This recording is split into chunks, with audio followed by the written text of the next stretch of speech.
Parshas Naso. In this week's Parsha, in Perek Pasuk Yud, that's chapter 5, verse 10, there's a verse that's tucked away with a bunch of pronouns that makes it somewhat challenging to understand. The verse reads as follows: "The ish es kadoshav lo yihiyeh, ish asher yitain lakohen lo yihiyeh." Every man's holy things shall be his. Whatever any man or a man gives to the Kohen shall be his. Who's the his? Lo yihiyeh, will be to him, will be to him.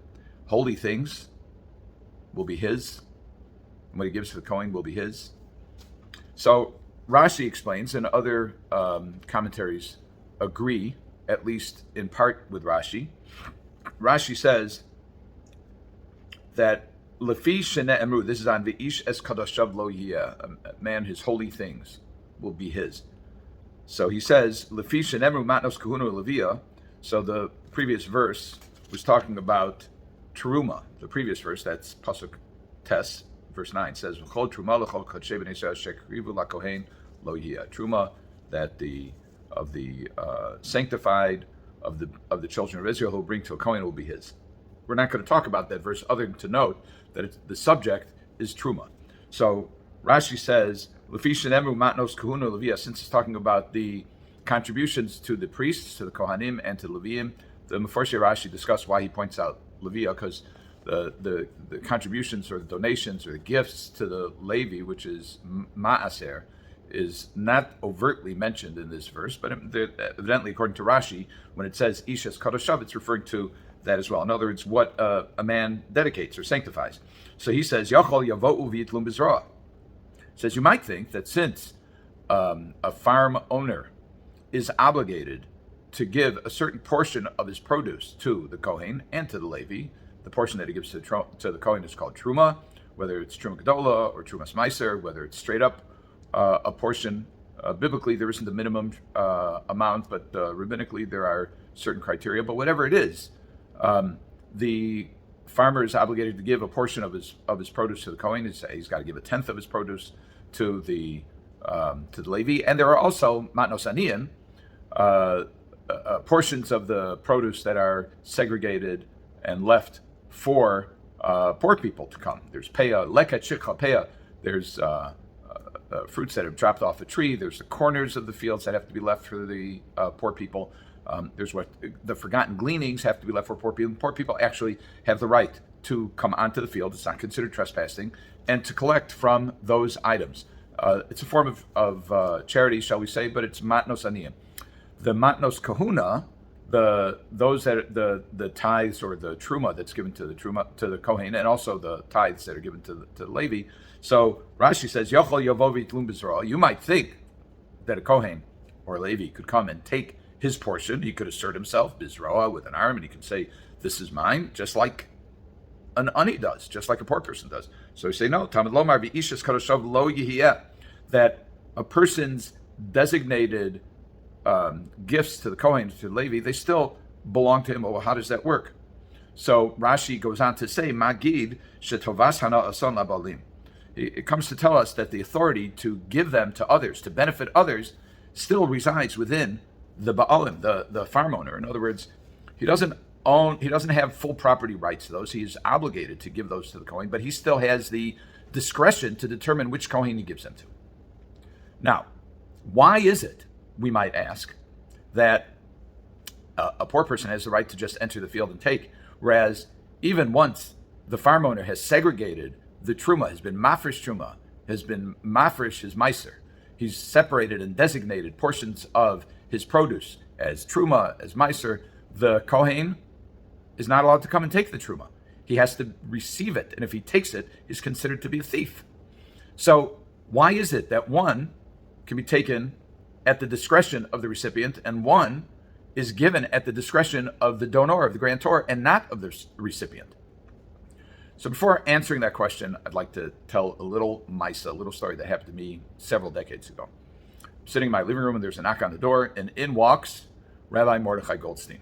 Now, this is Rabbi Mordechai Goldstein, who, even before the 67 war, started a yeshiva for people who were not strongly dedicated to Judaism or didn't have a strong Jewish educational background. And eventually, after the 67 war, he arranged amazingly to get some very, very strategically located real estate and designated for yeshiva on Har Zion, on Mount Zion. And it was come to be known as the Diaspora Yeshiva. And Rabbi Goldstein was one of the fathers. There are many fathers of the Baal Tshuva movement, but he was certainly one of them. And the Diaspora Yeshiva, besides giving rise to the Diaspora Yeshiva band, of note, also created generations of both observant Jews and also Talmid Chachamim who went on themselves to become teachers. A very important person. Here he is knocking on my door like any other Meshulach, like any other person who's coming to collect. And I thought to myself, Ribono Shel Olam, how could it be that somebody so chashuv, so important, is coming and knocking on the door, no appointment, no nothing. He's coming almost hat in hand to collect money for his yeshiva. I was somewhat embarrassed. I was discomfited. And I thought to myself, just generally, you could call it a kasha on the Borei Olam. How could God create a world where the people who really, by all rights, who are dedicated to his service, should be sitting and learning and teaching and carrying on and dealing exclusively in Torah? Why should they be distracted by having to raise funds? They say that about Rav Aaron Kotler also. Rav Aaron Kotler said about himself that he must have been chayiv galus. He must have been obligated. I have heard that he said that he must have been obligated in exile. And that's fine for him to say, but we don't consider that to be generally authentically genuine response. I mean, he may have believed that about himself, but Rav Aaron Kotler, one of the Gedolei Ador, one of the great Torah luminaries of the previous generation, and he spent much of his time collecting money. How does that work? By all rights, the Balabatim, the people with money, should be slipping it under the door for the Talmid Chachamim so that they aren't unduly distracted from their studies. And I concluded, and somebody told me that the Chavetz Chaim says something similar. I concluded that God set this up with wisdom, which is that really the Talmid Chachamim, if they were self-sufficient, we'd never see them. They'd be sequestered and studying, communicating with God, teaching their students, etc. Whereas the rest of the Torah world would be scurrying around, making a living, sending in their checks, sending in their donations, and never the twain shall meet. They wouldn't have any kind of conversation. So the Almighty sets up the world so that Talmid Chacham has to come, has to explain about his yeshiva, maybe share a Dvar Torah, maybe ask the person who he's raising money from for a Torah thought. The person who he's asking for money may have to give excuses. He may explain why business hasn't been so good. Inflation has cut down on his buying power. He had serious expenses. Maybe chas v'shalom, there was a sickness in the family. Whatever it is, there's a sharing of information. There's a creating of a relationship. There's an interchange, an interplay between the Torah scholar and the person and the worker. And this way, they remain connected. Now let's think about the Kohen. A Kohen who's sitting in his room and is communicating with God. And he notices his neighbor, Chaim, is getting Truma. He notices his neighbor, also Kohen, Yaakov HaKohen, is getting Truma. He notices Reuven's getting Truma. Shimon's getting Truma. He's not getting Truma. Why isn't he getting Truma? He talks to his brother. He talks to his father. He talks to his wife. And they say, well, does the farmer even know you exist? You have to make friends. He has to know you exist. He has to know you're a Kohen for him to give you some of the Truma that he's separated.